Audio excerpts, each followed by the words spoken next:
Hello everybody, and in today's quick video, I'm going to be making my elevator style pitch for why you should consider owning a 335 or 335 styled instrument. I'm going to set some ground rules like I do when I do these kinds of videos. There's not going to be any playing of this specific guitar. This is a 77 Ex Robato. It's a Japanese brand. If you're interested in learning more about this specific one or hearing it in action, I'll leave a link up here. You can click out of this video or watch it afterwards and hear what this thing is all about. The second thing that I want to make a point of is I'm not holding a Gibson, and this isn't just about the Gibson ES335, as I said prior. This also will apply to an Epiphone, a Sire, or if you really have the money, something like a Collings, and all sorts of brands, Tokai, Bernie, everybody has made these at some point or another, I feel like, and for good reason. Many will say this is the most versatile guitar ever made, but what does that really mean? I mean, there's the argument to be made that any guitar can do any genre with the right amp, with the right player, the right technique. There are a few guitars that, without much alteration, really can cover almost any bass that you would ever need to. And there's a few reasons why this guitar is so well loved, and another reason that this guitar has never gone out of production from Gibson. Even the Les Paul for a period of time went out of production, and that's how we got the SG. But I digress. What makes this guitar unique?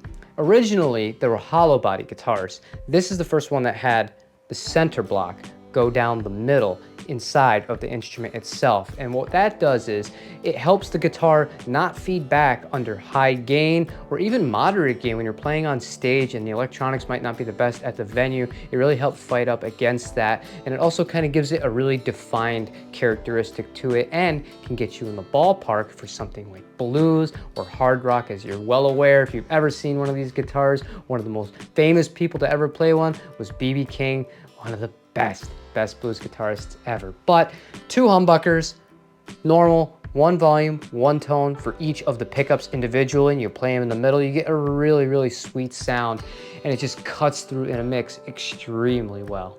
But rather than list off every single prominent artist in multiple genres that prove the point that this guitar does have a very valid claim to being the most versatile guitar ever made, I'd like to focus more on the things that you're gonna notice if you pick up this guitar for the first time that you might not consider, but might be a big deal to you depending on your own situation and your own preferences. And then also at the end here, I'm gonna be talking about a trick that I do that you could do if you own one of these guitars that will help with a problem some people claim to have with these guitars, and that is the tuning stability. Well, first, I want to talk about the comfort. So, this is a very big body, but they're not as heavy as you might let on. Yes, there's always going to be heavier than other examples, and that's regardless of the model that you're talking about here. Some Les Pauls are 11, 12 pounds. I've seen some Les Pauls non-weight relieved, barely over 8 pounds, so there's always gonna be a little bit of variance in that. This particular guitar weighs under 7 pounds, and that is incredible. However, that's not unique to this brand, the 77. I've also seen Gibson ES335s come in that weight, and I've also on average, under 8 pounds is not too difficult to find. So if you're somebody that's worried that the big guitar is going to be heavy when you stand up and play it, it's really not the case. And when you do stand up to play it, the weight is distributed extremely well. So it's not a hassle, and you don't have any of that pesky neck dive that some other Gibson models happen to tend to do. But when you're sitting and playing this guitar, one benefit that I had from this is my back. I've always had lower back problems. This guitar forces me to have better posture, whereas if I'm sitting and playing a Les Paul for years, I would kind of slink over it like this. This guitar, the horn right here, prevents me from doing that. So it forces me to have better posture, and thus I can play it sitting down for longer in better comfort, as well as, help my back out a little bit after I'm done, no pain whatsoever. And one other thing worth pointing out as far as the design goes, if you're comparing it to a Les Paul, when you think about the Les Paul, the guitar meets right after the 13th fret on a traditional Gibson style instrument. So upper fret access gets to be a little tough because your hand is stuck right around there and you're trying to get to the top. With this guitar, it's coming around the 17th fret. Therefore, you have way better access to the upper fret. So if you're somebody who finds yourself in this area of the guitar on a frequent basis, that's a pretty significant advantage as far as the comfort and the accessibility over a Les Paul. And even though nobody purchases an electric guitar primarily to play it acoustically, the fact that you can play this guitar acoustically and still get a very inspiring sound from it is a major plus in my book. There's a lot of instances where I might only have a minute or two to sit on the couch and noodle out an idea that comes to my head, or sometimes if you're in a situation where you're living with other people or in a flat or an apartment, you can't make noise late at night, you don't necessarily want to go and set up everything via plugin or digital interface, you could sit with this guitar and it will ring out true. It will give you a really accurate and an inspiring sound, and you can really work out songs that way. This is one of the only guitar models where I enjoy doing that, quite frankly, and that might not be a huge selling point to some, but it's something I do appreciate about this guitar design.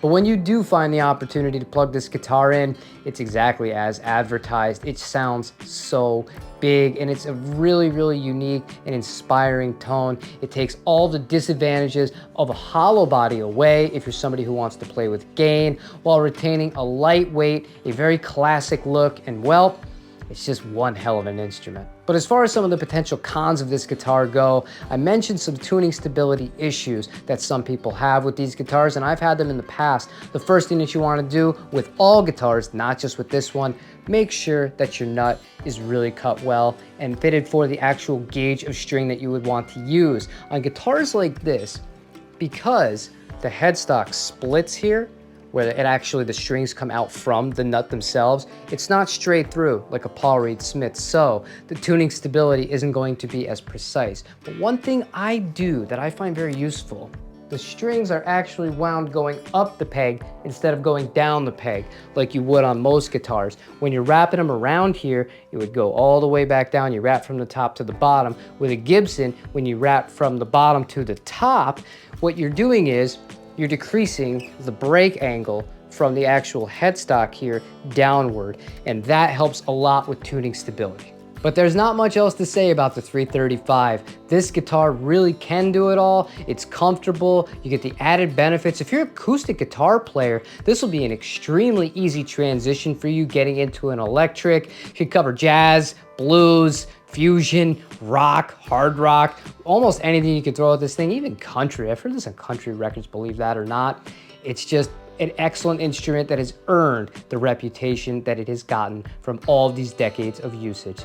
But that's all I have for you guys today. In the comments down below, let me know which guitar you'd like me to go over for next week's episode of making the case for that model. Just please don't write SG. I don't own an SG for good reason. I really dislike that guitar model, and it would be a really negative video and probably a waste of everybody's time.